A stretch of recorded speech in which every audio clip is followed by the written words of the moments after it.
भगवान कैसे दिखते हैं? एक समय की बात है। एक गांव में कहीं से एक बहुत बड़े विद्वान आए। विद्वान से मिलने गांव के सभी लोग और सभी धर्मों के गुरु भी आए। उनके समक्ष सभी धर्म गुरुओं ने अपने अपने धर्म का अनुसार ईश्वर के स्वरूप का बखान किया और बताया कि ईश्वर वैसा ही होता है जैसा उनके धर्म में कहा गया है। बाकी के धर्म गलत होते हैं। तभी अदिति विद्वान ने और उनसे कहा कि मैं आपको एक कहानी सुनाता हूँ। उस कहानी को सुनकर आप समझ जाएंगे कि ईश्वर कैसा दिखाई देता है। उनके द्वारा सुनाई गई इस प्रकार की कहानी है। एक गांव में बहुत सारे अंधे व्यक्ति रहते थे। उन्होंने कभी भी हाथी को नहीं देखा था। महावत गांव में अपने साथ एक हाथी लेकर आया। अब गांव में चारों तरफ हाथी के आने की चर्चा थी। अंधे व्यक्ति हाथी को देख नहीं सकते थे, किंतु वह उसे महसूस कर उसका अनुभव लेना चाहते थे। सबसे पहले सबसे बुजुर्ग अंधे व्यक्ति ने हाथी की पीठ पर हाथ लगाया और उसे हाथी दीवार की तरह महसूस हुआ। उसके पश्चात दूसरा अंधा व्यक्ति हाथी के पास गया और उसने हाथी के कानों को छुआ।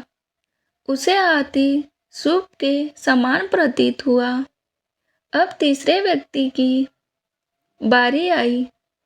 उसके हाथ में हाथी का सूंड आई, जो उसे कोमल पेड़ के तने के समान प्रतीत हुआ।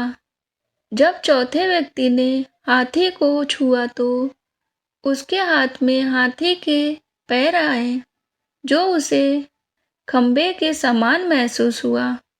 पांचवें व्यक्ति के हाथ में हाथी की पूंछ आई, जो उसे किसी मोटी रस्सी के समान प्रतीत हुई।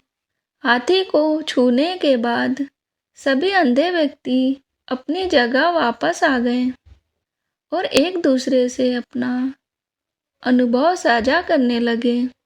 पहला व्यक्ति बोला, भाई, हाथी तो दीवार की तरह होता है। उसकी बात सुनकर दूसरा व्यक्ति कहता है, नहीं नहीं, हाथी तो सूपे की तरह होता है। तीसरा व्यक्ति बोला, हाथी ना तो दीवार की तरह होता है, ना ही सूपे की तरह। हाथी तो कोमल पेड़ के तने के समान होता है। तीसरे व्यक्ति की बात सुनकर चौथा व्यक्ति बोला, नहीं नहीं, तुम सब गलत बोल रहे हो। हाथी तो खंबे के समान होता है। अंत में पांचवा व्यक्ति कहता है, आप लोगों को कुछ नहीं मालूम। हाथी तो एक मोटे रस्सी के जैसा होता है। इस तरह उन पांचों व्यक्तियों में आपस में बहस होने लगता है। सभी लोगों को लगता है कि वही सही है, बाकी सब गलत हैं। उन सब की बहस ने आपसी झगड़े का रूप ले लिया।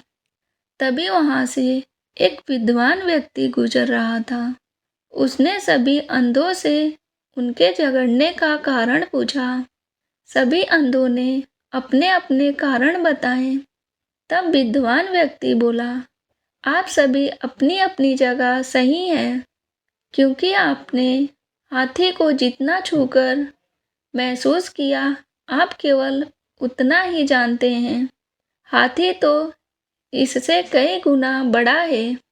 जिसने जो महसूस किया अपने अनुभव से वही बता रहा है, और वह सत्य भी है।